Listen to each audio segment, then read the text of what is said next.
Good morning বাবা। কি বলে তুমি? আমাকে কোন দিক থেকে দেখে তোমার নিজের ছেলে বলে মনে হচ্ছে? নিজের যোগ্যতা অনুযায়ী কথা বলো, স্যার বলো স্যার। ঠিক আছে স্যার। ওর পাশে যে আমি দাঁড়িয়ে আছি সেটা কি তোমার চোখে পড়ছে না? Good morning ma'am.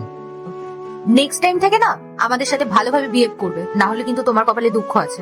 এই কোম্পানির যে মালকিন পায়েল ম্যাডাম, উনি আমাকে বলেছিলেন আমি আপনার মেয়ের মতন, তাই উনি আমাকে ম্যাডাম না বলে মা ডাকতে বলেছেন। আর তাছাড়া তোমরা তোমার ছেলে মেয়েরই মতন, তাই আমি সবাইকে মা বাবা বলে ডাকি। উনি তো যাকে পারেন তাকেই নিজের আত্মীয় বাড়িয়ে ফেলেন। তাহলে আপনি পায়েল ম্যাডামকে একটু সম্মান দিয়ে কথা বলুন, উনি তো আমাদের সবার মালকিন। তোর এত বড় সাহস, তুই একজন ম্যানেজারের সঙ্গে এইভাবে কথা বলছিস? বেরো এখান থেকে, বেরো এখান থেকে। এখানে এত চিৎকার চেঁচামেচি হচ্ছে কেন? আমার কাছে রিপোর্ট এসেছে, এই গার্ড অফিসের প্রত্যেক কটা ফিমেল স্টাফের সঙ্গে বাজে ব্যবহার করে, তাদেরকে খারাপ নজরে দেখে। ওই জন্যই আমি ওর সঙ্গে চিৎকার করে কথা বলছিলাম।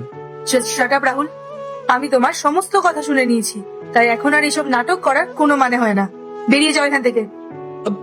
ম্যাম ম্যাম ম্যাম, আর একটা সুযোগ দিন আমাকে।